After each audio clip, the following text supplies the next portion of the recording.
And one day I went over to his house, and I walked through the door and went into the kitchen, and he was sitting at the kitchen table talking to a guy. And I just saw this guy for an instant, and my friend looked at me, and when we both looked to where this guy was sitting, he wasn't sitting there. Just gone. I didn't see him disappear. He couldn't have left. I was standing in the doorway, and it was just very, very strange. We got a real cold chill. And I asked him what he was talking about, and he said that they were talking about things that this guy had done in his life. And I said, well, where did he come from? And he said he was just in the house. So, you're the second call like that. There was a lady who called also about a young boy and talked with him. And she didn't think anything that strange of it at the time, which surprised me. And this sounds just like that. Well, I'll tell you, it sure scared me because I didn't see this. And I mean, this was a real guy. I mean, he was there. And then neither one of us saw him disappear. It wasn't, a foggy image or anything. It was. I understand. Something there. Sir. Something was there. Thank you very much for the call. Vermont is kind of a, all of New England, for that matter, is a little bit older. It goes back to the beginning of our country, and there's a lot of history. Let me put it that way. Thank you very much. Thank you. You take care. West of the Rockies, you're on the air. Good morning. Good morning, guys. This is Johnny from Hawaii. In Hawaii, yes. I wanted to share a true story that happened to our family in 1971. We just recently moved from Los Angeles to Escondido, California. Oh, yes. And my dad was working the night shift. He was a deputy sheriff in San Diego. And we've been in this house about a week now. And I had fallen in the middle of the summer. I had fallen asleep in the living room watching TV. And I would say about somewhere around 1, 2 o'clock in the morning, something came by me and whisked by my shoulder and kind of woke me up out of a dead sleep. And when I lifted the cover off my head to see what was there was nothing there at all. But whatever was next to me or what had woken me up had scared me so bad to the point that I was like paralyzed. I couldn't move at all. And all I could think of was trying to get back. I was 11 years old at the time, trying to get back to where my mom's bedroom was at the time. I couldn't move at all. I was just frightened. I felt a eerie presence around me. And within about 5 minutes of me being woken up, the light in my mom's bedroom had went on. And my brother Jerry was sleeping with my mom back in the back bedroom because my dad was at work. Anyways, the light went on. As soon as that light went on, I ran as fast as I could from the living room all the way to the back of the house to where my mom was. And something had woke her up as well. And I told her, well, I'm going to let the dog in because there's something in the house. As soon as we opened up that back door and let our German Shepherd come in, the dog just started barking like crazy. It just was going down the hall, whatever was in the house, whatever spirit or whatever it was, the dog was actually backing the spirit away to keep the spirit away from us. In other words, that animals can sense them. Right. And I'll tell you what, none of us the rest of that night got any sleep whatsoever. And within the next day or so, I don't remember exactly how many days it was, but I'm pretty sure it was like the next day. When my dad got home, we called the police and had a police come over and bless the house and everything. And ever since that time, we never felt, never had any problems with it. Well, it works, and thank you. Things do haunt places. There's no question about it. Personally, I never liked closets. I still don't. When I was young, well, I really don't want to relate all of the stories. Suffice it to say that as an adult, I don't go to sleep with open closets. I close them. I'd really rather not relate the experience that has me doing this, but I close closets. I will absolutely, even if I'm on the edge of sleep and I detect there is an open closet, I guarantee you, go and close it first. Get up and go close it. First time caller line, you're on the air. Good morning. Hello. Hello. Hi, yes, this is Heather in Cincinnati. Hi, Heather. Hi.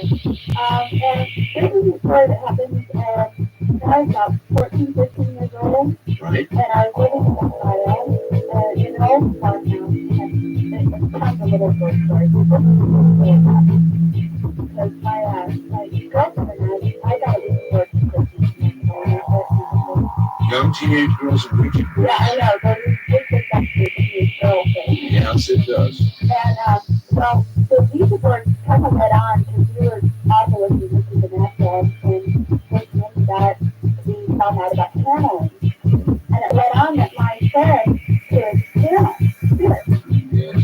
So we started doing it. Where we used the music work sort of like a conduit. Yes. So she started channeling spirits, and we're doing this, and then after a couple of weeks, I kind of got bored, and I'm like, well, I want to do it.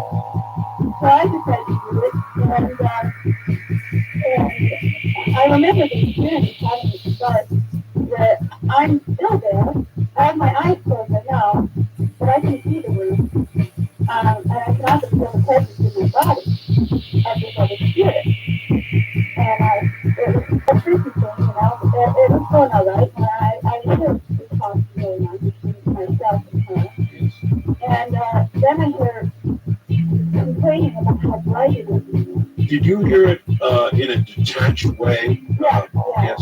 I was kind of separated from my body, so that I could see the room, even though physically my eyes were closed. I Right. could see around the room. And so then you began to sense light. Yeah, so the light was too bright. The channel, you know, for the Of course. music work. Yes. The antenna, and the light was so bright, even for me, myself, and the spirit was completely bright. I was blurred out. And then she did it. And as that happened, I was going to be tied here, and I see my father, who died when I was 2 years old. So I go over to give my father a hug. I never even actually known him. Yes. And I go to give him a hug, and as soon as I see him disappear, and my vision, from what I see, was completely black, and I start seeing a serpent with two heads, red eyes, black, everything was black, red eyes, it's horrible. And then the next thing that I come to realize is the lights are out, and he's just panicked. He's like, and I run backwards because I couldn't even breathe. My heart hurt, my chest hurt, and burning sensation in my whole body. I couldn't even get a breath. How old are you then? I'm 24 now. 24. 24. Look, what you did was very dangerous. Oh, I know that. Now, I mean, after that, we never did anything like that again. Well, there are probably a lot of teenage girls sitting up listening tonight. And when I had Brad Steiger on the other night, he said, you know, you can tell them they're not going to listen. They're going to do it anyway. It's bad. You don't have to learn that. You don't mess around with that. And I'm not surprised. I really thank you for that story. And I'm sure that you never touched it again. Yeah, it's definitely not that way. I appreciate it. All right. Thank you. Teenage girls and Ouija boards is really a volatile combination. Wildcard Line, you're on the air. Hello. Hello, Art. Hi. It's great to talk to you. This is Mike from Long Beach. Hi, Mike. This is a story that happened in a place called Claxton, Georgia. Not too far from Savannah. All right. Where my father's family is from. And I was down there visiting one time, and I went to see a cousin. And actually I had another cousin along with me, and my girlfriend at the time. I'm a little nervous, Art. I'm sorry. Oh, that's all right. Just tell the story. Okay. My cousin said, have you ever seen a ghost before? And I said, no. And he said, would you like to see one? Well, I said, I sure would. Oh, really? And my girlfriend, oh, really? And my girlfriend was into the Stephen King novels and writing, and she was ready to go too. So we said, we need to go to this place in the woods. And yeah, so we decided to go. There was a little bridge there. You're like the woman in the low-cut dress that goes right to the basement. I mean, you went out to the woods. We went out to the woods. Yeah. He assured us that he had been several times, and he had taken friends. He said everyone around the time knew about the story of a couple, a black couple, who had been overcome by a white mob, and the husband had been lynched. And he said that we could go to this bridge that was near the site of the lynching. Here's the tricky part, Art. We had to walk across the bridge with our heads down, as though we had been lynched. And we walked across the bridge, all the way across, and then we walked back to the center. And we looked up, and across the road, it was a little hill, a lot of trees. And we just waited. And all at the same time, we said, I would see it. We saw her come out of the woods. Huh? Her. We saw her. She was looking for the spirit of her husband.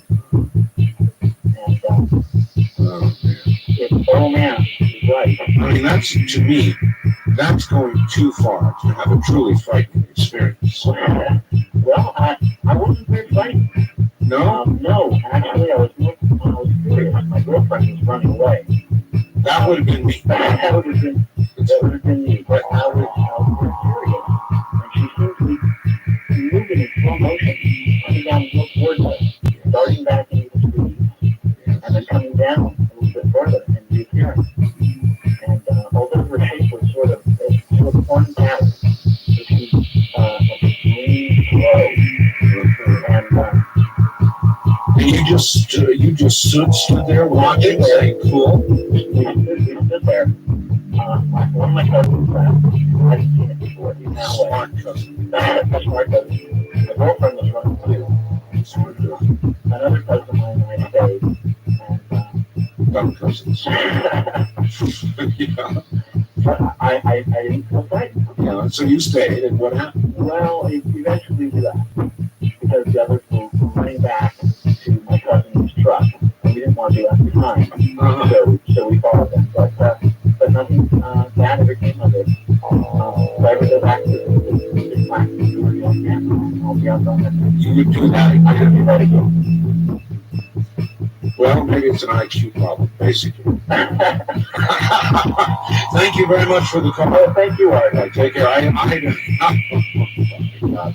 That's going too far to have too much of a terrifying experience. West of the Rockies, you're on the air. Hello. Yeah, hi, Art. This is Lance from Klamath Falls, Oregon. Hi, Lance. Yeah, hi. I got a story I want to tell you about Singapore and from California. A friend of mine was getting married, and his wife was from Hanford, California. And we had to go over there for the wedding. And before we went over there, she said that we had to, we could stay at a friend at her house where she lived when she was a teenager. But you warned us about this one room in this house that was built on by the guy that used to own the house that she used to stay in. And she said that she woke up one night and there was this thunder and lightning going on in the house. And she got really scared. She got up and she looked outside. And all she saw was starry sky. So No clouds, no storm, no clouds, no nothing. thunder and lightning inside the house. Yeah, she saw the flashes going through the windows, and so we kind of took this story like whole hum. Yeah, right. And so me and my friend was in the back room there where she used to stay. They had like a couch back there and kind of like a game artwork. We're standing there throwing darts, and we're talking about, what do you think, Jenny? You think she's had a little too much to drink or something during that night when she saw these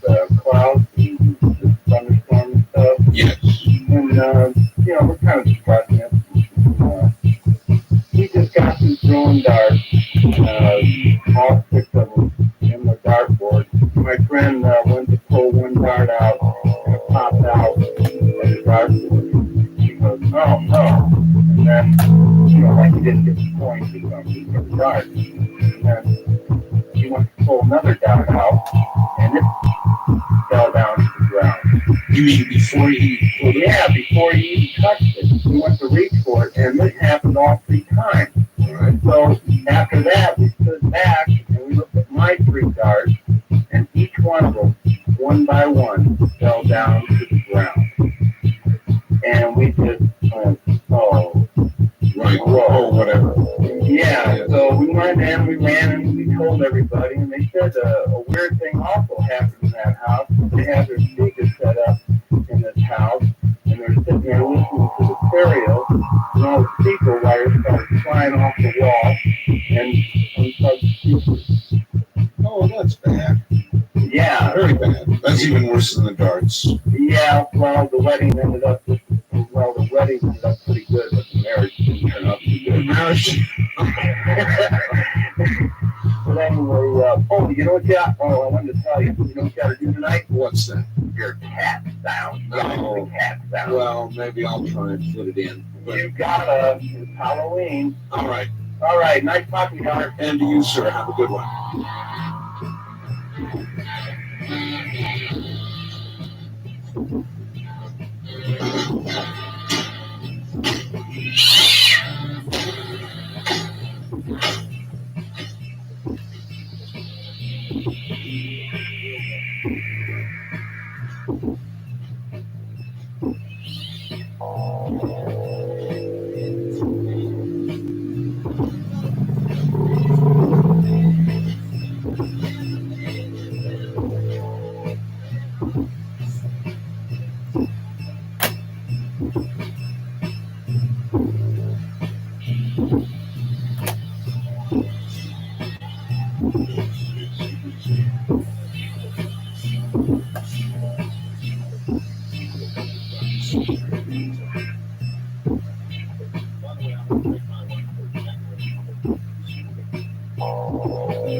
There's a skull right above me, and if I clap my hands, it shatters its teeth, and it lights up, and it sounds horrible. And then there's a little guy from one of the horrible TV shows that's here. And I've got a little thing, and I can push buttons on this little thing, and I get weird sounds of all kinds.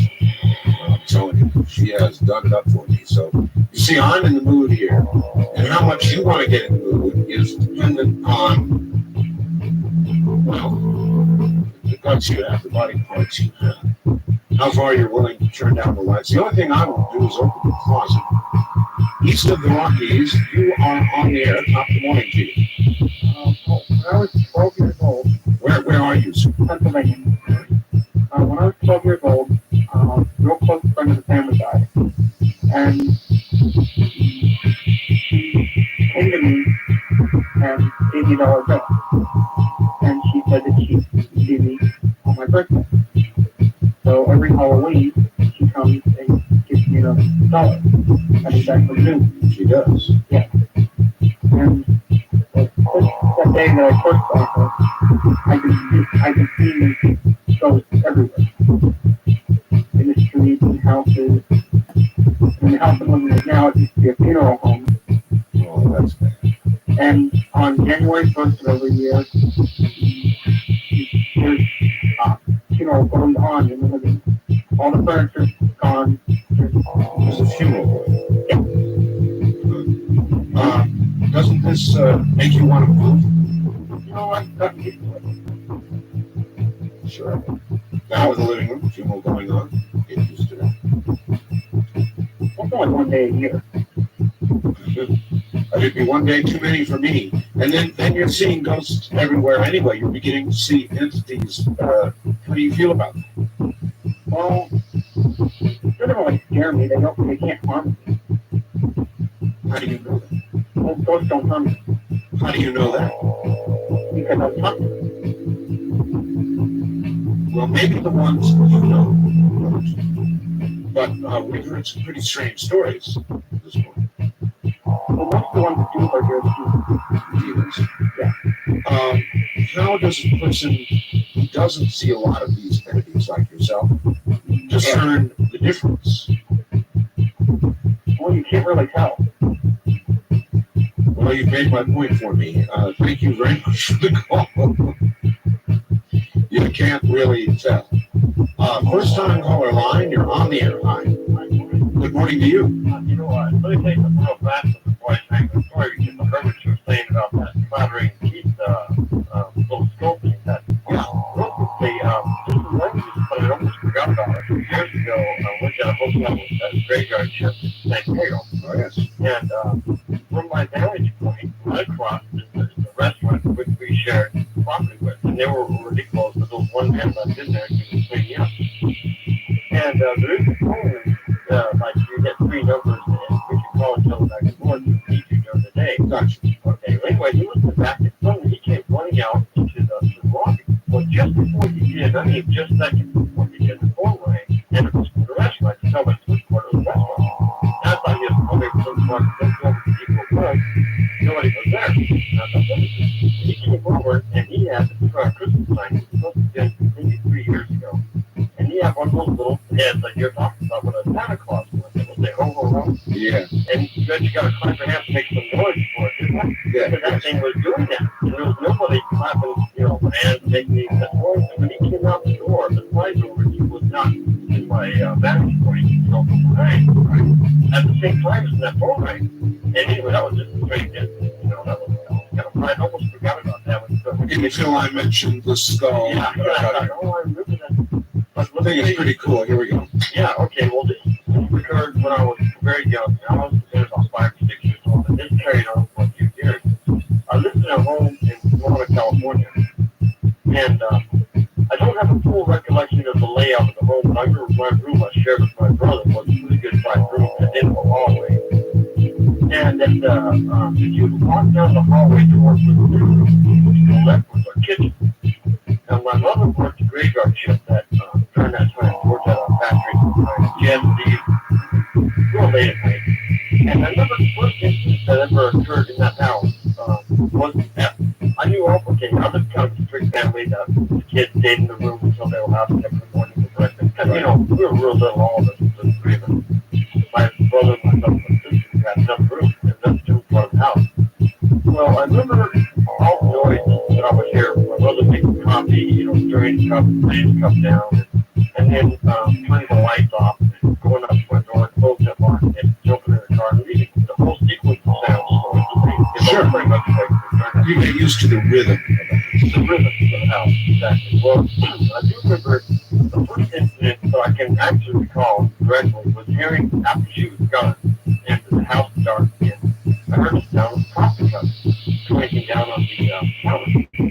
Now, this happened, that was pretty much it at first, and I thought, no, I started getting curious because I know that she doesn't work, Well, one night I heard the coffee cups go down and I saw the light turn on. After my mom had left, so I got up and I went to see if my mom would come back to the house. Well, I went up to the kitchen and nobody is there. Now, incidents started to increase like this, and I would tell my dad and I would tell my mother, I would tell any adult that would listen to me, including parents of my friends, and they all thought I was screaming and, they don't listen to kids enough, I don't think. I know. Well, incidents started to increase, and also something else started happening to my dogs. We had two short-haired dogs who loved it at nighttime. We got in the bathroom, we got the washing machine and dryer. And pretty much, every day, but at least once a week, the dogs would get out, and they'd come tearing up the hallway and jumping on our bed. My dad would get myself and my brother in trouble for that, thinking that we're letting the dogs out. Never once did either my brother or I ever do that ever. But we're used to it pretty much every day, it seems as though that's what's happening. I'm beginning to wonder about that now. But the incidents that I know were spiritual in nature started to improve, started to increase. For example, when I would wake up suddenly for the start really night, and something would wake me up and why or how sharply I can't really way, but it would be a very, very cold prison. Extremely, extremely cold. And it was covering right up my bed. And I know it was something, but I didn't know what it was. But it would come quite frequently, and it seemed as though it was draining energy from me because it would go from my feet up into my chest area, and then it would go away. And this has happened a lot of times. I would say fairly frequently. Well, at one point, when this would happen, I would first wake up. All right, we don't have much time left. Okay, I'm going to hurry this. I would get up and I would run into like my grandmother's room was, jump into death with her. Well, this continued for some very, very long time now. I know I haven't got much time, so I'm just going to get to the good part. There came a time when we were going to move from the house. And I remember telling this whatever, that never bother me again. Never, ever bother me again. We moved to a house in Ontario, California. Within about a year or so, I was in about fourth grade by this time. I remember this instance very specifically, looking up the hallway and seeing a very short man, very white, glowing like a powdery white color, walking up the hallway. Hands pockets like going to Navy SEAL, and his head was crouched down. He went right into my room. I jumped underneath the covers, but I could tell he was right outside. I was kind of peek out, and he was right there. He puts his hand on me, and I do not know how to describe it. Maybe some of your guests have experienced this before too, when you're listening. But it seemed as though he was reading my mind. Like every thought I had, he was telling me what I was thinking. And the only thing I can say, that was the weirdest experience, and it's absolutely impossible to describe it. But I do remember seeing the person's face, and it was blank. It was a blank face. All right. Well, I appreciate the story. I would say this, that children and animals sense these things before adults do. Not that adults don't experience them, but they have to be much more obvious. And sometimes they can occur, and your animals will know there is a presence. Your children will know, and you will put it on, as one does children, to their active little imaginations. But when they get older and they become as you, they too will be basically immune to it. That doesn't mean it's not there. You just have forgotten how to see it, and hear it, and know it. Not children, and not animals. West of the Rockies, you're on the air. Good morning. Good morning. This is Frank in Seattle. Yes, Grant. Got the mood light, the candles, the open closet. I would know. Got a story for you about a radio station I worked at about 7 years ago in Southern Idaho. Oh, there's plenty of stories of broadcasting. Southern Idaho. Yes. Right? I won't mention the station because the management gets quite upset, Please don't. even if we would ask about to go. I worked there on the weekends, overnight shift, and basically the only one in the station. I'd heard about the ghost years before. We would go out there for the ghost tour, and they would show us things that we would do, and flip on lights, basically on command. Really? And so when I would work out there, lights would flip on and off, phones would ring, pick it up, be a dial tone, hang it up, ring, dial tone. The layout of the station, when we set up, if you wanted a Coke or a snack, you're in the basement, which at 3:30 in the morning, you're kind of freaked out and you're hungry, you go to the basement. Right. And so I would get out of the basement, and the layout of the station, from the south wall, there would death. Going north, there would be the stairwell to the basement. On the other side of that would be the wall of automated machines, and then just straight over the out to the wall.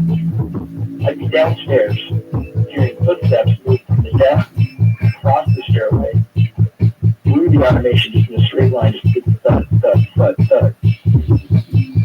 And what do you do at that point? That's good. None of that is good. Do you stay down there and get the Coke, or you go back upstairs and face it? The strange thing about this ghost is it was connected to one of the DJs that worked there. Before it ever appeared at the station, it was at his house. And I guess it was a pretty thing that happened to the DJ was violent. Things that happened previously to other DJs that were pretty violent. Things being thrown at them. Well, that can, Yeah. in other words, it can be transferred, usually because it occupies a person and that person brings it to a new place. Yeah, that's what happened with this. His wife left his house with his kid. Said it had gotten that bad. Told him to have a priest come in there and bless the house or move or whatever, but she wasn't coming back, so nothing was done. Had a priest come in and bless the house. Then if they did that, stopped there, and they started up out of the radio station where he worked. There you are. All right. Well, see, it was forced out of one location, transferred itself. Interesting. Wildcard line, you're on the air. Hi. Hello, Mark. Pat here, KSFO Cameron Cisco. Hello, Pat. Boy, I'm ready to run just like you. A lot of these stories, I have gone just like you. That's right. Teenager, Golden Gate Park, a place called, well, maybe the kids called it Dark Valley. We used to ride our bikes through there in the evening. Of course, on the streets, it'd be much lighter, but down amongst the trees, there was a nice road we used to love to take and dip down and pedal like hell to get to the other end. I have to say, Grim Reaper, whether man in a costume or I have no idea. Pedaling down about 5 in the evening, mighty dark, and with a friend on our Schwinn's or our single speed bikes, and it's dark near the tree line on a road about 6 feet wide. Sure enough, perfect example. Just out of the darkness walks. Black tape, hood in front of the face, baggy hood, can't see the face, gleaming sickle. In other words, a normal San Francisco resident. Exactly. Just kidding. No. I mean, even with a sickle and everything? I couldn't believe it, Art. I couldn't believe it. And of course, he comes out of it just as we pass. And the arm goes up. I'm screaming by now. Oh my God! I'm screaming, my buddy, pedaling like hell. Yeah. I go like right under his arm. He touches me. Okay, and we're out of there. Okay, the police. Big friend of mine. Let's go back and we'll get him. You know, it's some weirdo. Well, Art, I had never had anybody die around me. But sure enough, within that week, my best friend, not the guy I was with on the bike, but did he not die on a motorcycle down out front of the beach? He was going too fast. We were taking turns on this motorcycle. Woman from the middle lane cut across right in front of him. Maybe that was the Grim Reaper. I'm telling you. And maybe you will see that again. In other words, there are people that see that figure before those close to them die. I'll tell you, Art. And those leaky horses, stay away from them. I'll let you go. Thank you very much for the call. Take care of the Bay Area. West of the Rockies, you're on the air. Hello. Hi. Jenny in Golden. Golden, Colorado? That's right. All right. And we have a pretty interesting story here. All right, let her rip. Okay. I live in a house that is probably 112 years old in historic in Golden. Yes, sir. And, well, I never detected anything really funny about the house. But there was one time, and I was taking a bath late at night, and had a candle burning. And this wasn't so often. The candle just blew out, went out. But 5 minutes, I just sat there because I was taking the bath. And I said, whatever, no big deal. Okay, well, maybe 5 minutes later, it comes back on. Now that's bad. Yeah. That's really bad. 5 minutes later, it came back on. Right. Now, if it had been maybe a second, I could maybe see that, but it wasn't a trick candle, it was just a basic candle. Right. And the flame was dancing up and down really high. And it came back on. So what did you do? I was pretty terrified. I just kind of sat there. Water got pretty cold. The water got cold? Well, because You were stuck so long, in other words, you wouldn't get back out again? right, I was pretty Candle that wouldn't. pretty good one. True? Yeah, very true. Absolutely true. Absolutely, You swear on your bathwater, it's true. I swear on the whole bathwater. Well, I don't know what I'd do in a case like that, but I'd probably do. I don't know if I'd sit there and eat till the water got cold. But then again, I might. Were you just sort of frozen with fear? That was basically it. I was basically just petrified. All right, my friend, I appreciate the call. Right, thanks. Thank you. As we continue to listen to the strange, the unusual, ghost stories. It is Halloween. The thing about these are that they are real, and that's why they scare you. And another good question might be, why do you think you like to be scared? How much do you like to be scared? If you haven't done it yet, why don't you do it? Go turn down the light, turn out the light. If you've got the guts, we've got another hour. Stay right there.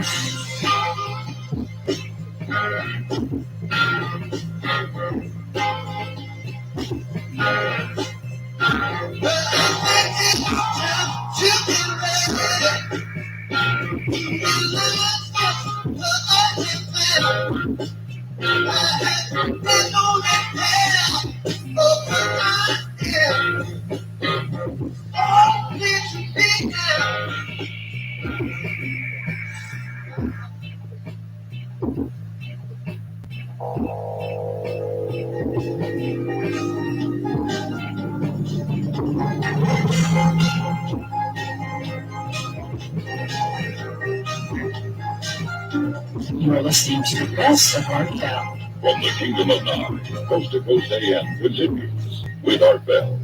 On the first time caller line, you're on the air. Hi. Hi, how are you? Fine. Where are you, sir? Fine. Where am I? Yes. I'm calling from Ojai, California. Oh, hi. I know it well, right?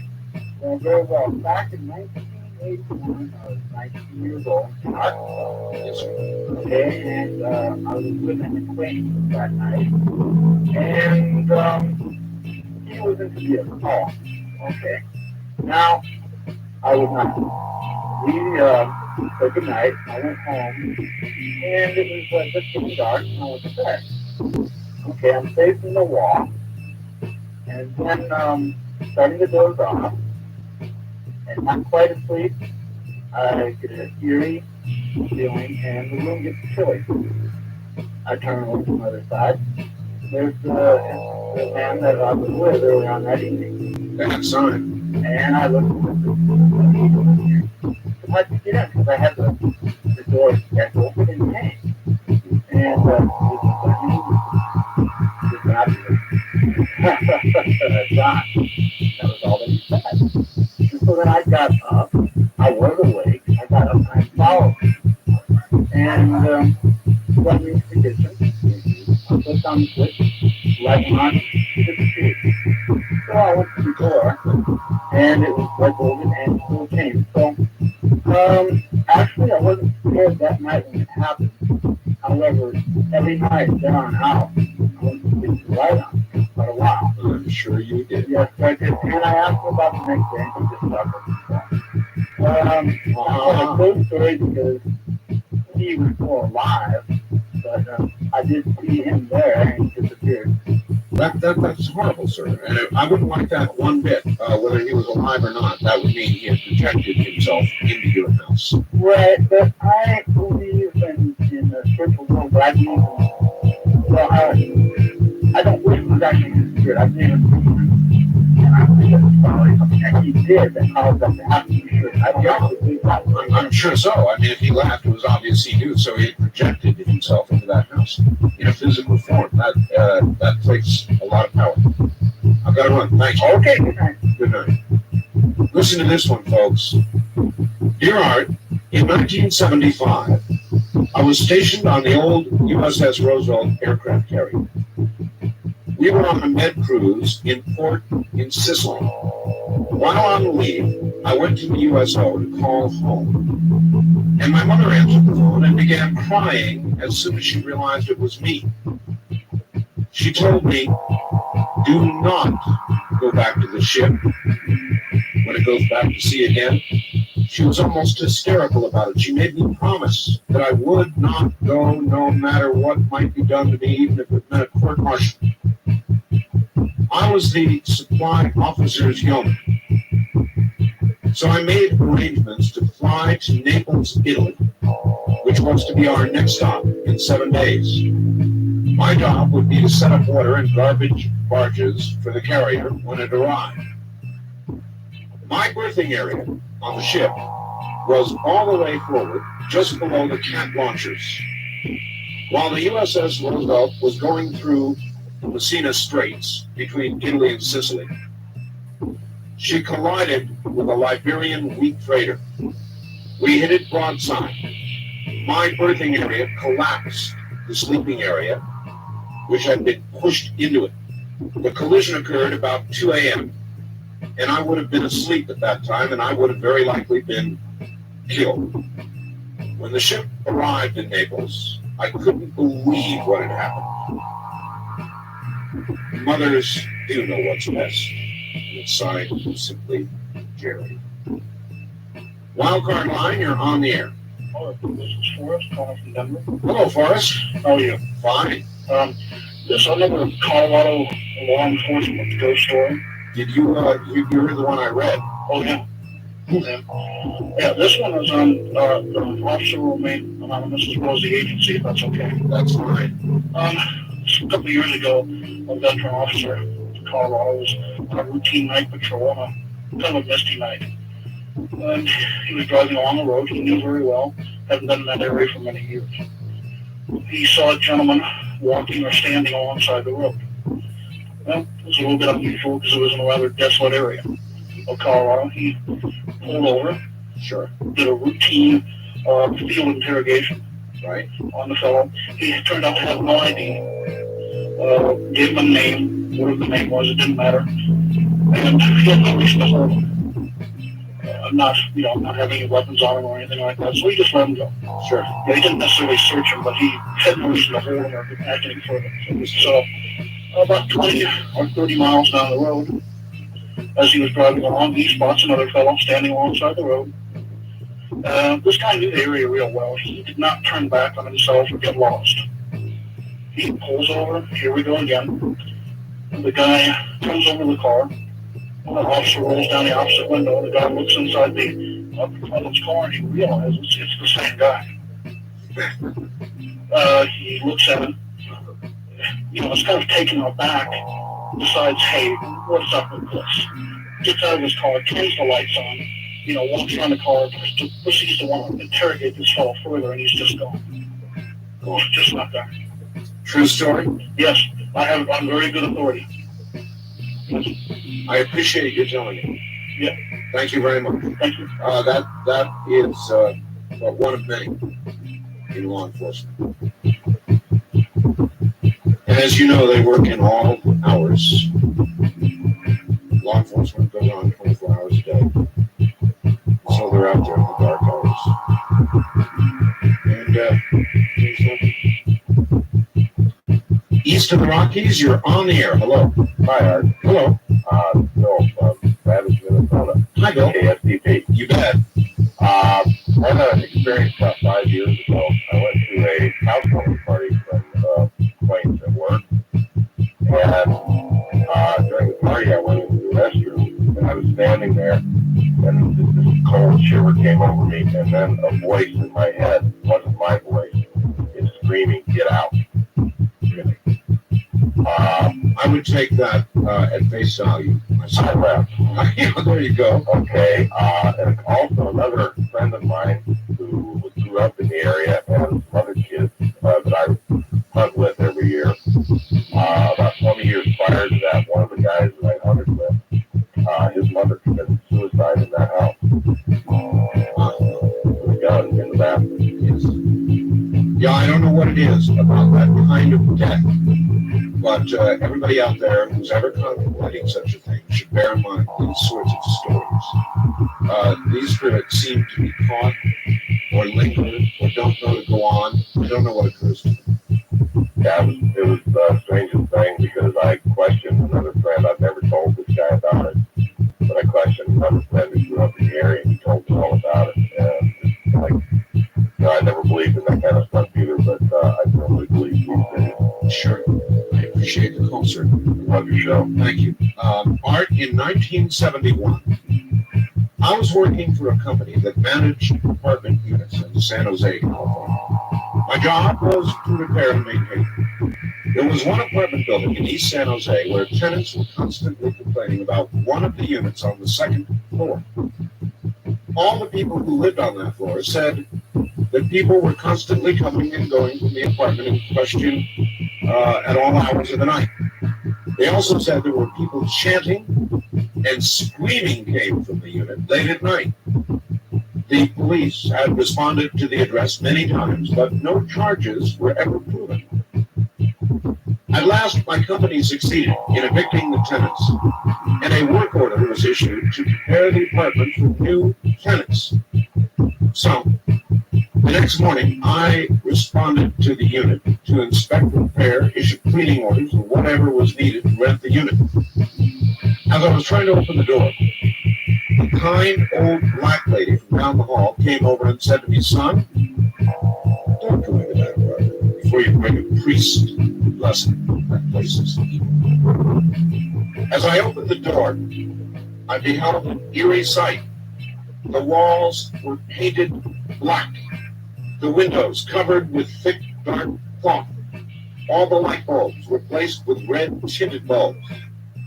In the center of the living room, the carpet had been ripped out, and a pentagram painted inside a circle about 8 feet in diameter was in the center of the room.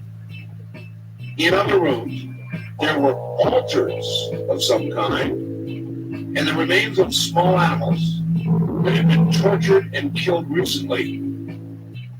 After the police had been called, made their reports and left, I rented a dumpster and cleaned the place out. As I was hauling all this carnage out of the building, a man approached me and told me not to defile a sacred place, or I would be in great danger. Not being a believer, I told him unless he disappeared real quick, he'd be the one in great danger. After a long and disgusting day, I went home, not wanting to upset my wife. Told her nothing of the events of that day. The evening, a normal one. Later that night, we went to bed. At about 2 a.m., I was awakened by my dog going crazy and my wife screaming at the top of her lungs. As I sat up in bed, I felt the room was freezing cold. There were 2 pillars of blue light that went from the floor at the foot of our bed to the ceiling. The pillars were pulsating blue light and shimmering in the dark. My wife began to pray. I screamed. Several minutes later, the lights faded away. The next day, I contracted the rest of the job and never responded to that address again. And all were full to me. West of the Rockies, you're on the air. Yeah, Hi. yeah, Jose from okay. Yes, sir. Yeah, KFMB, right? yeah, San Diego. And my story has to do with your radio stuff. My radio show. Yeah, basically you had a guest about Poltergeist. Yes, I did. Brad Steiger. Yeah, and I was listening to your show, and all of a sudden my radio turned all the way up. Oh. And I couldn't turn it down at all. I tried everything. I turned it off. It was Somebody wanted you to hear something. nobody. I don't know what happened. It just wouldn't. It wouldn't set off or anything. Just really weird. I tried to turn it down. It just wouldn't turn down. I turned it off. It finally went off a couple seconds after I turned it off. My radio usually turns off right after I turn it off. There's always been something about this. And I was really worried about Poltergeist. And all of a sudden, my radio just turned all the way up by itself. How's it been behaving since? Perfectly fine. Works normal even right now. So. Doesn't surprise me. Yeah. Take it for what it's worth. Thank you very much for the call. First time caller line, you're on the air. Hello? Hello? Hello. Yes, hi. Hi, Art. This is Marcy calling from Juneau, Alaska. Well, Juneau, Alaska. Hi, Marcy. How are you? I'm doing fine. My husband and I have just started watching your show, and we enjoyed it a great deal. Do you actually sit there and stare at the radio? Well, actually, it's on TV. We have our scanner channel on. Oh, I see. Okay. And I have a story that has a very good moral behind it, not to play with the Ouija board. My very best friend used to babysit in a house, and she babysat for years there. The house was always, a warm, happy home. And a new family moved into the home, and she was recommended to the family as babysitter. And she began babysitting for this new family. And the house began to change. It became a very gloomy house. Things, very odd things would go on. The dog would go crazy at, any time. You think it was because of her? Well, I'll tell you what I think it was after Right. the beginning portion. There was a 2-year-old little girl, and she was going to these trances. She wouldn't, you could stand in front of her and scream, and she wouldn't come out of it. And it would last for quite a while. Oh, that's weird. And I have a 2-year-old myself, and I know that's like impossible.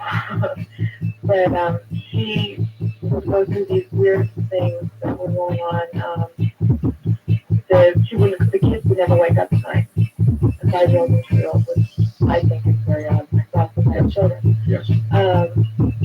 And several things would happen, and this, grew more and more, and she grew more and more, and she got babysitting there. And one night, she decided to give the children a bath because they really needed a bath. The mother had changed, the kids had changed, the house had changed, everything was kind of And so she gave the kids a bath. And she washed the little boy in the tub, and the little girl, who was 2 years old, was petrified of being washed. And she was washed and was playing because she could sit in there and it was easier for her to handle the little girl. Okay, we've got to hurry. Okay. And eventually, she put them to bed. They never woke up. She was sitting, talking on the phone with her boyfriend, and all of a sudden would be water in the bathroom, in the tub and the sink, just fall on the floor. And there was no one in there. And so finally she got the courage to go peek at the bathroom, and the water turned off. You mean right before her eyes? Right. And later on, she found out that the woman had a priest come in. She never babysat for them again. She told me she's never going to babysit again. A priest had come into the house and blessed the house, tried to rid of the evil spirit. And there was a Ouija board involved. The woman threw it out the door. But eventually the house became abandoned, and no one had lived in it for, I would say, about 10 years. Story of the babysitter. All right, thank you, dear. From Juneau, Alaska. That's the capital, by the way, of Alaska. You can only get to it by air or water. Did you know that about Juneau and Alaska? I'm Art Bell, and this is CBC.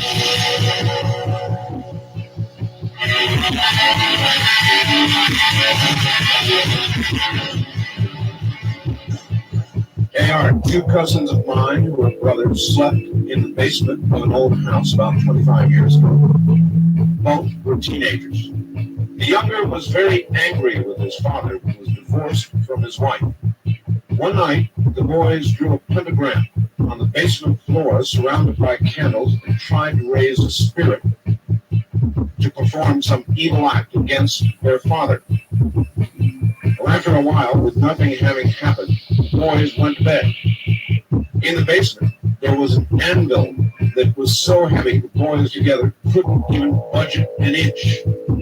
Early in the morning, the boys were awakened by the sound of that anvil scraping across the basement floor. They turned on the lights, and indeed, the anvil had moved several feet. Needless to say, they were frightened out of their wits. The elder of the boys never again would go anywhere near the basement. That's from Dennis in Kansas City. On our first-time caller line, you're on the air. Good morning. Good morning, Rick. This is Brad. I'm from San Diego. Hi, Brad. I was going to call the story last year, and I get so sorry just thinking about it. I figured out once to give it a try this year. All right, give it your best shot. It was in Hawaii about 2 years ago. My wife was asleep, and I was out watching one of the shows made by the Breakfast Club. And it was 2 on the morning, and he was saying like that bird. And he was married to this beautiful young woman who would dance. And I watched this woman during the evening, and something about this woman that just completely bothered me, just unnerved me. Something unnatural about the way she danced. And I watched her, at one point, I had this distinct feeling that I was watching that. I want to do something. I understand. And we had this eye contact, and she looked at me like, oh, the secret's out. And I was completely unnerved, and I walked down to the room and fell asleep. No one sleep for me. A couple minutes, and my wife let out a blood-curdling scream, jumped out of bed, ran to the door, was clawing at the door, trying to get out of the room. And Wait. What was clawing at the door? My wife was. He woke up screaming, jumped out of bed, ran to the door of our hotel room, clawing at the door on her, trying to get out of the room, just screaming, trying to get out of this room. And I brought her up, and she said, she could see that there was something standing over the bed looking down at her, and then which was a couple of moments later. And I did my best to calm her down, and she went back to sleep almost immediately, almost like we were walking in her sleep. And then the morning was closed, and I had the distinct feeling that I had seen this lady dancing, or familiar or whatever it was, she did her act. She called me back to the room, and the second I saw with this thing and hovered over my wife and woken her up. And that is truly frightening. scares me to death. Oh, well, thank you for bringing it to us. This was the right. Thank you, Art. Thank you. Familiar. Do you know what a familiar is? Maybe you don't.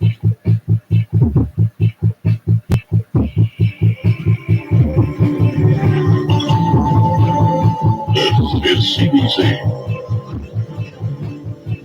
Wild Brown Line, you're on the air. Good morning. Hi, Art. DJ from Colorado Springs. Yes, sir.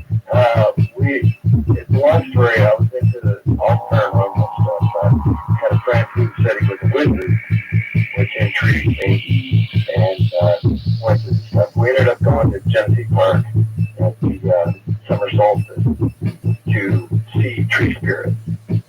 We got up to this one point in Genesee Park, and we were sitting there doing our little thing to see them. And the air felt heavy. Everything just started feeling bad.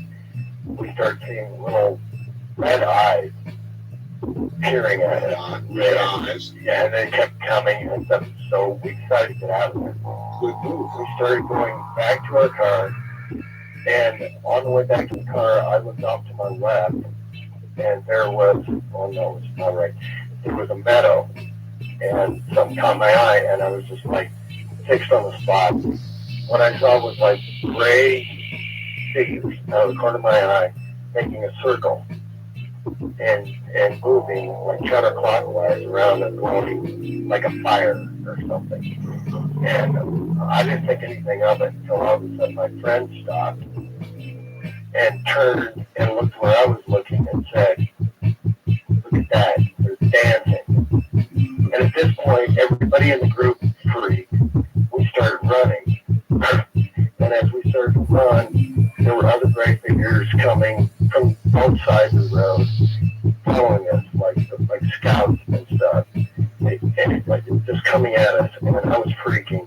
At this point, I was into a lot of things. I had a dragon necklace on that had been protection spell put on it by Wiccans, witches and stuff. Yes. And at this point, I grabbed, my necklace, and now it's just my dragon sleeve helmet. At this point, a bright light shined in our face, and we all of a sudden, all the heaviness and everything dropped. We all stopped. Turned out to be a golden police officer who detained us. Some of us had warrants out for parking tickets and whatnot. We all gave the ID. Everything went okay. We left. There's only one road going in and out, and we watched for him coming back, and he never came back.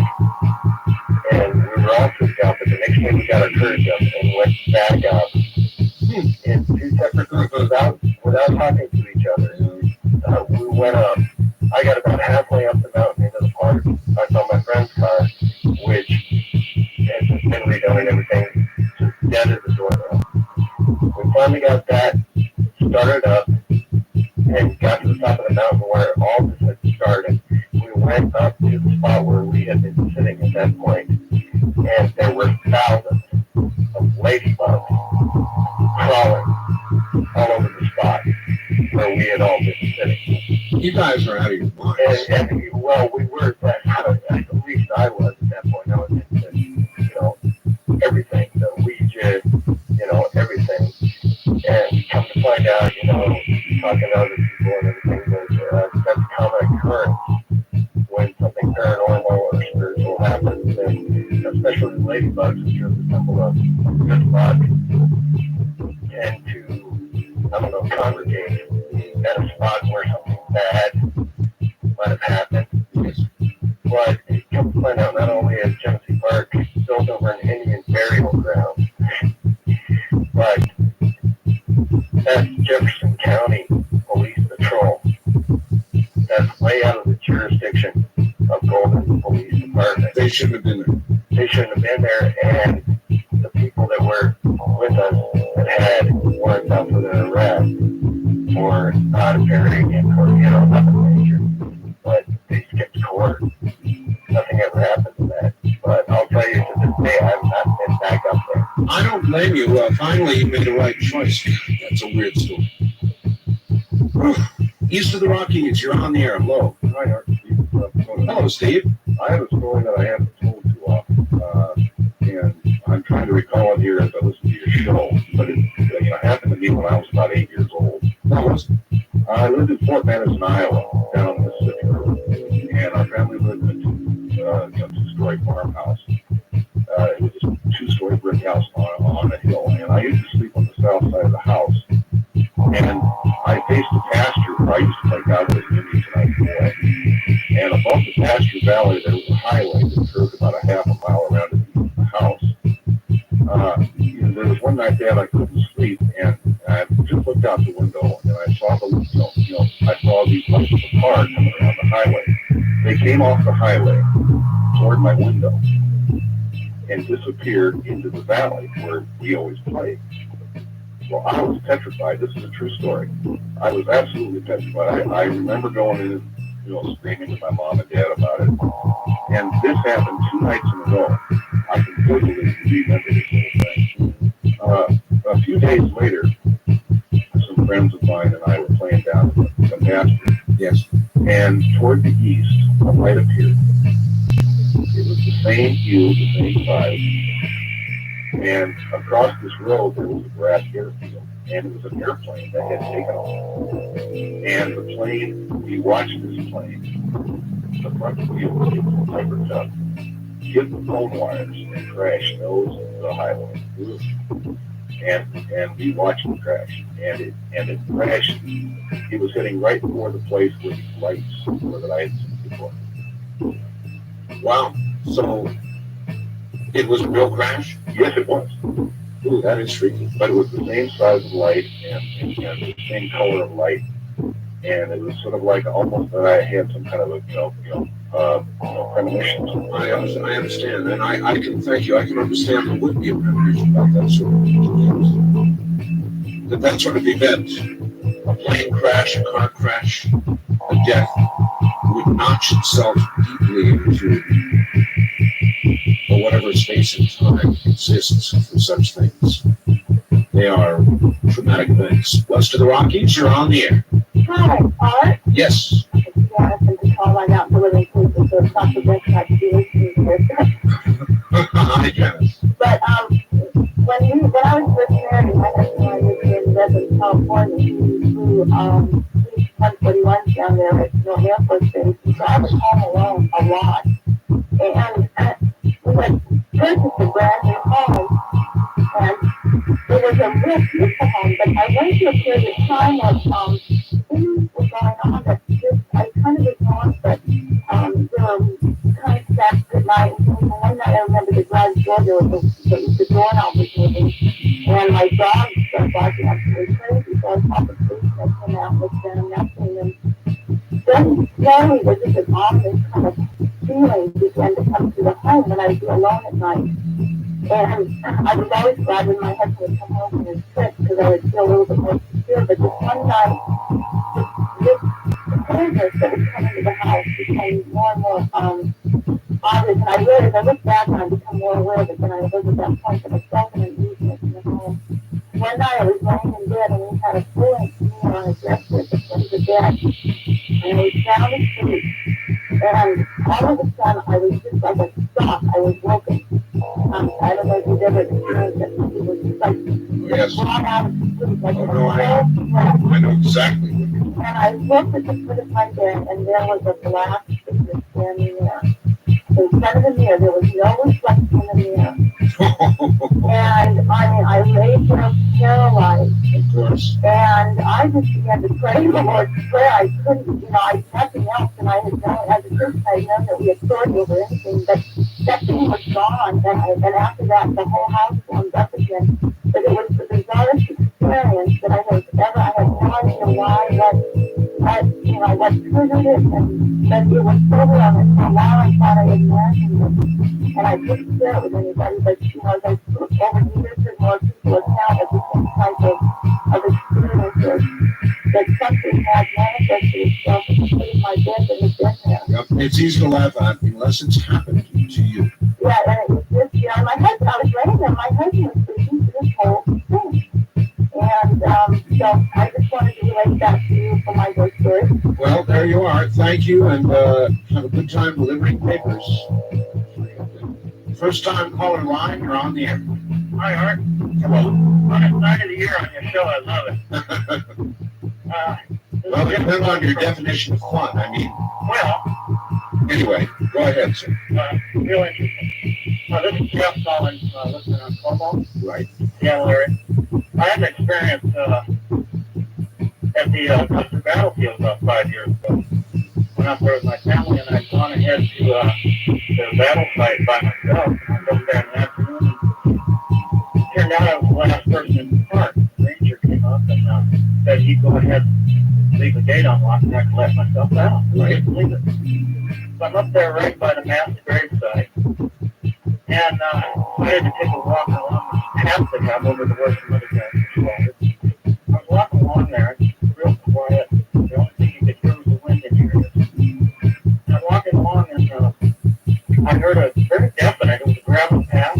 I heard a footstep right behind me, and I turned around, and I thought the ranger was back to tell me I had to leave now. Sure. It's almost dark. I turned around, and there was someone there, and my heart just leaped into my throat. I thought, what the heck? I must have imagined. I turned around and started to walk again, and very definitely, I was listening this time. I heard it again, right behind me. I was walking. Right, like a footstep on the gravel. And Yeah. I stopped, and it took one more step to stop. And I thought, my God, I turned around, and I said, what? So I decided to say out loud, hey, if you're there, what is it? What do you want? And I never got any kind of an answer. Just to feel a very definite Presence. presence. There's something with you. There must be something about sites of real tragedy and violence. There's no question. Yeah, Battlefields. Earlier we talked about the island of Okinawa. right. It's a haunted island, sir. I can tell you, places where many people have died violently, unexpectedly. They're haunted. That's all there is to It it. was astounding. Thank you. Take care. There's no doubt about it. Violent death, unexpected death, suicides, murders. They definitely they have things that remain. Wild card line, you're on the air. Good morning. This is Mike from KN. This is a story about demons, Demons. Lucifer, Yes. and angel. Right? And it's a true story. Well, we don't have a lot of time. So lay it out. About a year prior to my sister's death in 1980, my younger sister, she had a couple of strokes at my parents' house. And she was incoherent for about a month. She just babbled. She would just stare straight forward. And after she came out of that, I asked her, do you remember anything about the time that you were in that state? And she said, I remember a half man, half goat type demon. And it came at me in the room. She stayed at my parents' room there. Half man, half goat. Right. She said, why are you here? And he said, that does not matter. What matters is that I stay there until the job is done. And she kept asking us to to leave, and finally I pinned her up against the back wall, and she rebuked it and left. That's the only thing she remembered. And during that time, we had the family up there when all this was going on, and because we were afraid she was going to die. In fact, she did one night. But my granddad, during a family prayer, he's not a religious man, but he claims that he's seen an angel with his wings out and spread over her. And this happened to him twice on 2 occasions. And on the third occasion, she was in the doctor's office. And he said, a great angel. He said, well, this time he started to talk to it. He said, have you come to get her? And it said, no, I will carry Yale yet a while longer. But my dad, during the time that she was going through all this turmoil in her life at the helm, he went up in the orchard one night to pray. And he claims that Lucifer appeared unto him. And he described him as being a tall man, about 6'2", and long, straight, black hair. And he said his eyes were black and looked like bottomless pit. And what he said to him is, he said, we'll just see how much you trust in your God once she's been gone. And then at the family burial, when she finally died, Yes. my granddad fell to his knees, and we thought he just passed out or something. We called him about 3 days later, and he says, I can't even get out of bed. He says, something happened up there. And he says, I was taken to another place. He says, I was in the midst of the most beautiful garden I've ever seen. And Marcy was standing on the side of the hill in a vineyard. And she turned and looked at me and said, Grandpa, everything is so perfect. And this was also seen at the identical time by a man in California who told me the exact same vision on that same time. Well, I'm not sure how many people could look the devil, Lucifer, in the eye and live through it. Well, he said it choked me well when he talked to him like that. But, I'm sure it would. Look, the program is over, and you get the Halloween honors. good night, cruel world. Good night, cruel world. I think there was a song by that title, wasn't there? Well, that's a wrap on Ghost to Ghost for this year. I'm going to take a couple of days off, and you're going to get to hear a couple of great repeats. Good night, America. Good night, Canada. Good night, all.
Funnel cakes?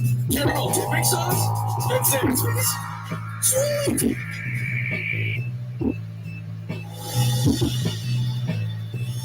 For centuries, the Highlands of Scotland have provided a stunning backdrop to one of the world's most enduring mysteries.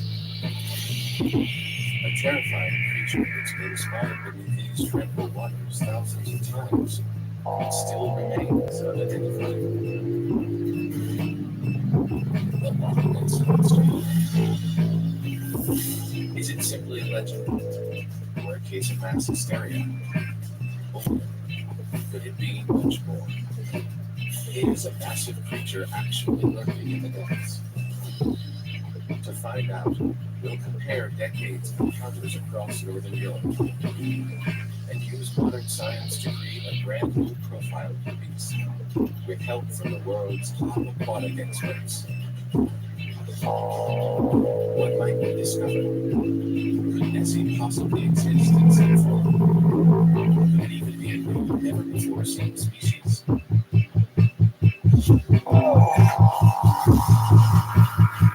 And if so, potentially find it and have an up-close encounter of our own.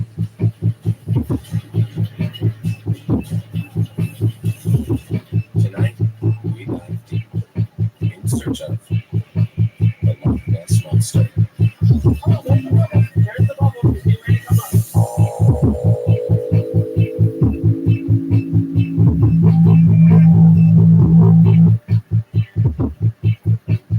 You've probably heard this one before. If a tree falls in the woods and no one's around to hear it, does it make a sound? What about this? If a monstrous creature swims across the surface of Scottish Loch and no one takes a picture, was it ever really there? For over 1,400 years, according to thousands of eyewitnesses, the answer is yes. All of them saw something emerge from the depths of Loch Ness. The question is, what was it? Whatever it is, it's certainly camera shot. But that doesn't mean that Nessie can't be identified. In fact, we actually have a large pool of information to draw from. We have first-person encounters, recorded histories, and even some pictures and video. We have known species with similar characteristics that we can study for clues to guess its behavior. And perhaps we can build a profile of the monster to find out once and for all if the legend could possibly be true. With that goal in mind, let's start with a man who says he's actually seen the beast.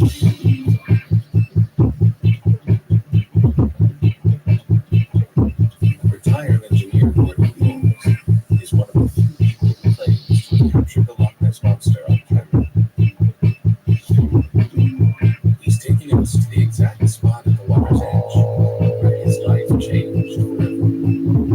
I saw the monster at 10 minutes to 10 on the 26th of May 2007. During the morning, I've been doing hydroponic research on them.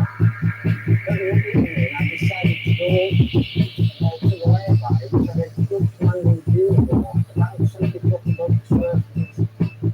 This was my fourth visit up to the lawn, and I actually got a concrete evidence of something mysterious.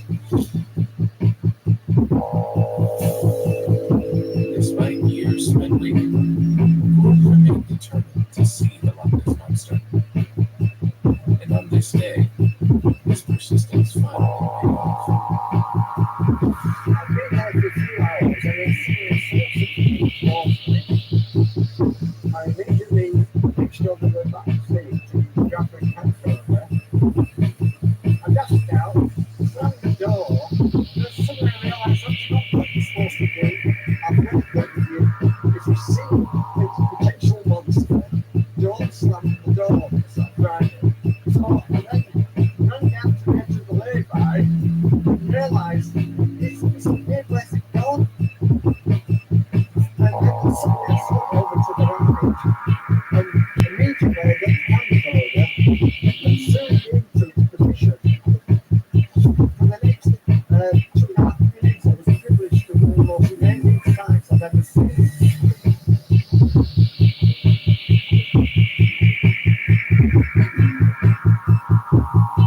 As you can see from Gordon's footage, there is most definitely some type of large animal swimming across the lawn.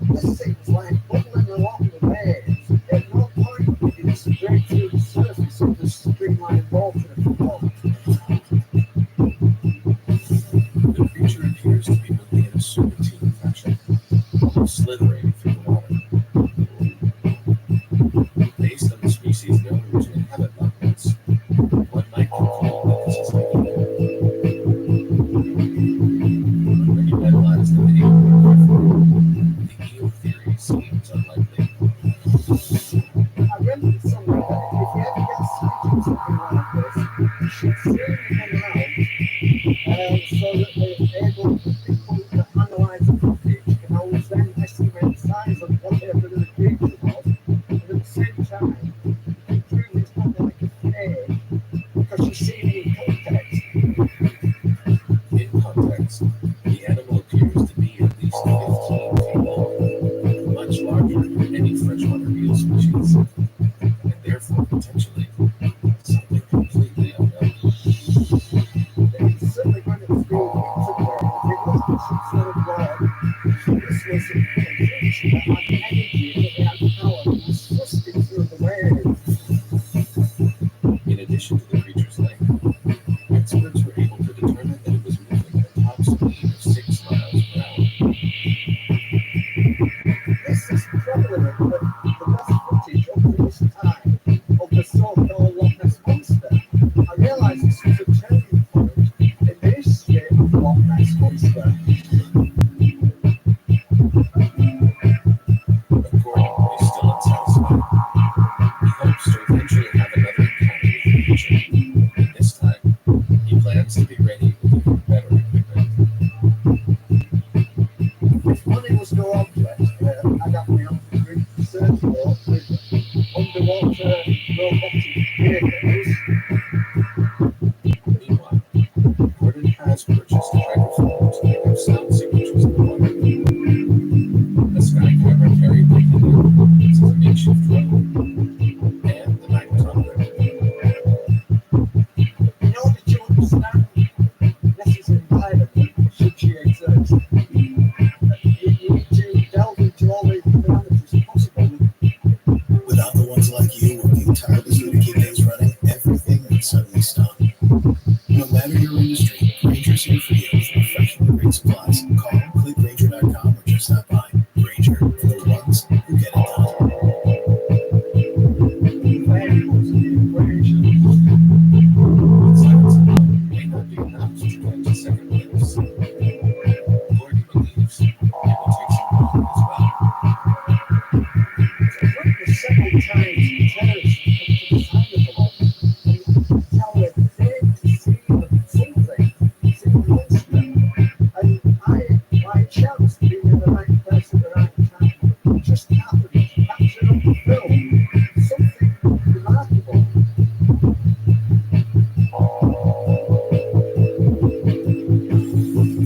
But of course, Gordon Holmes' sighting is only a small part of a much longer history for this unknown species. If we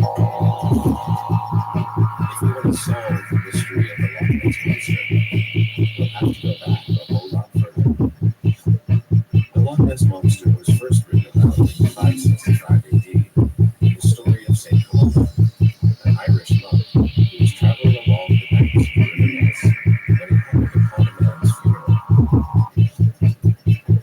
The townspeople explained that the man had been swimming when he was attacked and killed by a water beast. At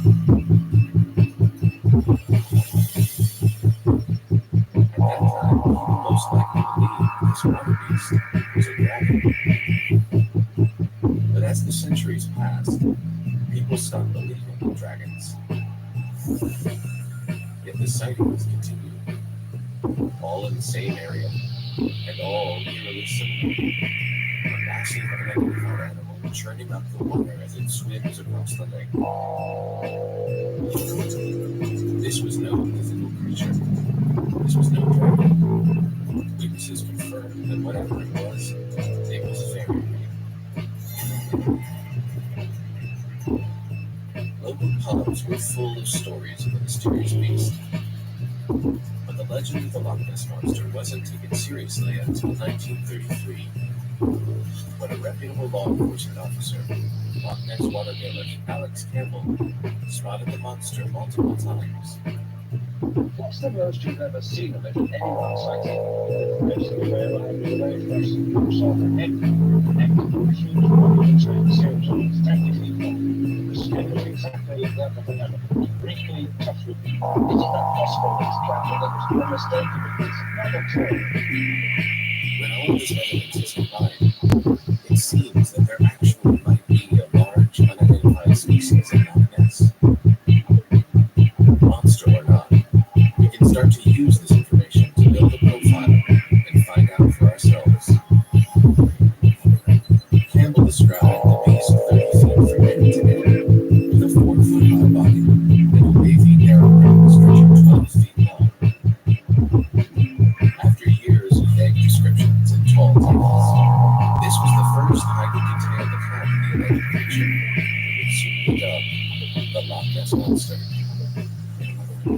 just a few months later, an even more spectacular bombshell fueled messy fever around the world. On April 21st, 1934, London's Daily Mail published what it claimed was the first photograph ever taken of the Loch Ness Monster.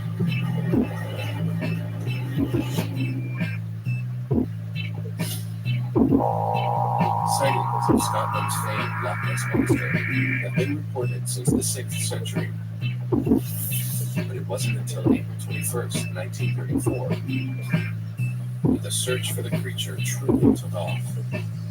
And it was all thanks to this. Known as the surgeon's photograph, the picture was snapped by London gynecologist Robert Wilson while out for a lakeside walk and published in London's Daily Mail newspaper. The image appears to show a silhouetted figure with a long, slender neck, a small head, and a large body that's obscured by the waterline.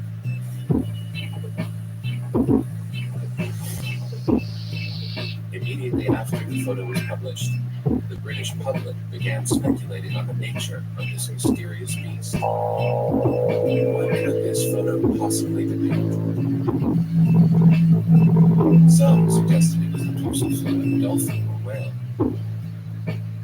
Others thought it might be a submerged elephant raising its trunk to breathe.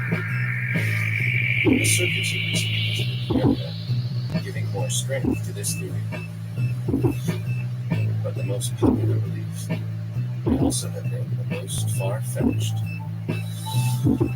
Many thought this was a creature that had been extinct for millions of years. It's a theory that continued for decades after the photo was first published. So what particular species do you think it is? Evidence, as I interpret it, all fits, and I know this is a fantastic statement, but this all fits that they saw. Could it be possible that the plesiosaur thought to have died out with the dinosaurs and actually survived, only to end up here in Scotland? Before you decide for yourself, there's one thing you should know.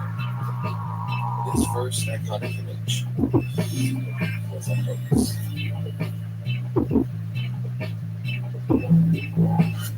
In 1994, 60 years after it was first published in the Daily Mail, the true story of the photograph came to light. The newspaper hired big game hunter Martin Weatherall to find evidence of the monster. Instead, he created a model of the beast with a long neck and attached it to a toy submarine. He then chose a trustworthy physician, Dr. R. Kenneth Wilson, to get a photograph of his creation. And the rest is history. But that one hoax doesn't explain countless other sightings and more recent photo and video evidence that is yet to be discovered. In 1955, Peter McNabb captured this image. In the 1970s, an American scientist shot this underwater photograph depicting a 30-foot-long footprint. And of course, we have the 2007 footage from Portland Ponies. None of these sightings provide definitive proof of the Loch Ness Monster's existence. But they do suggest the possibility that some large species might be lurking there. The question is, what species could it be? Can we build a profile to potentially identify it? First of all, Gordon Cole described an eel-like aspect to the front of the creature. His video shows that it can hold itself up near the surface for an extended period, with a cruising speed of 6 miles per hour. Therefore, something below the water is propelling it upwards as well as forwards. Most likely the flicker seen in this image.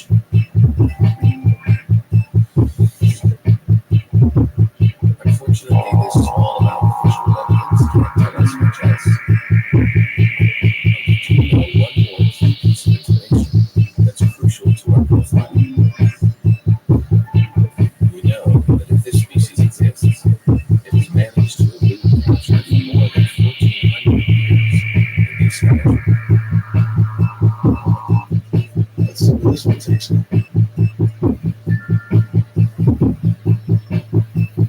Experience more with hardwood tables and shake sapphires everywhere. Shades, make the old pastry crystal. Which one it is?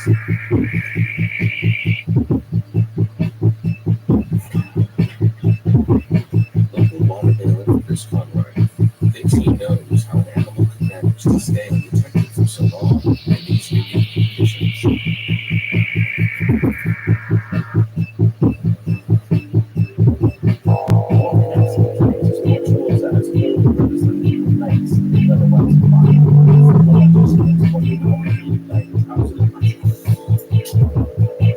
Really hard to comprehend just how big this loch is. It runs from east to west. It's a total of about 23 miles long. It averages about a mile wide. It's about 750 feet deep.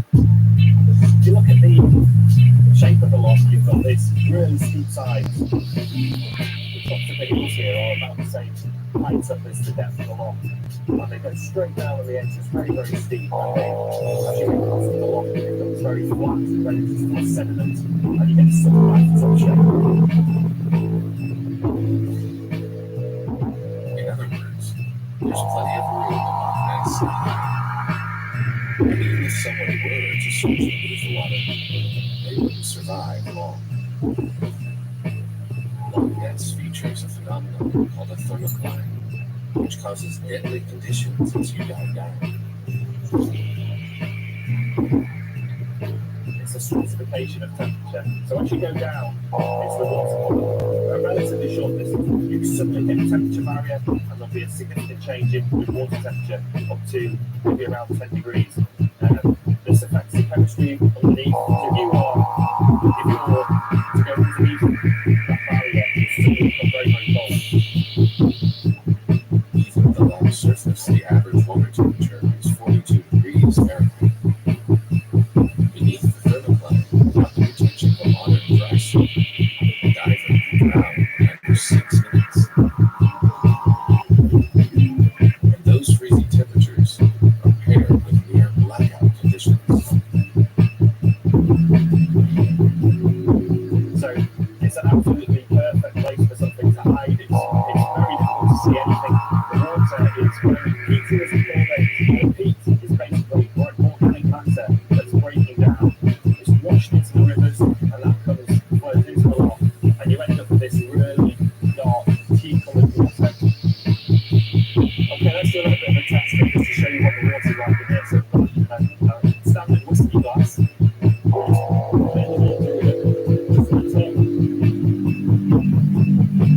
See how clear it is. Don't let that fool you, because as you get deeper down, you see the colour change. If you were to go just a little bit further down or towards the bottom, it starts to look more like this. You see it's much more tea-like in colour, and it's all organic matter that's broken down leaves and other plant material that's washed down the rivers and creates this really dark colour.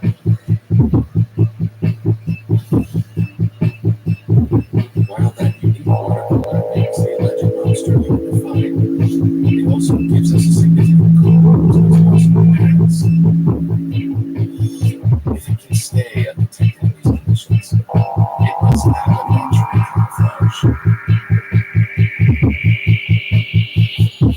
Nessie's skin is often portrayed as flat gray or bright green, but in fact, it much more likely matches the tea-like appearance of the surrounding water, a mottled brownish color.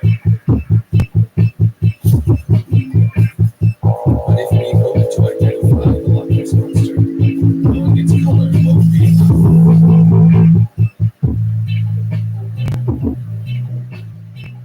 At 750 feet deep and 23 miles long, near blackout conditions below the water, and average surface temperatures of 42 degrees, Loch Ness is an incredibly challenging place to track down an unknown species.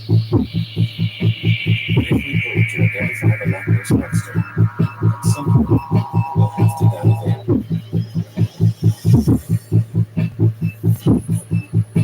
Fortunately, before we do, footage from several underwater cameras can give us a preview of what lives beneath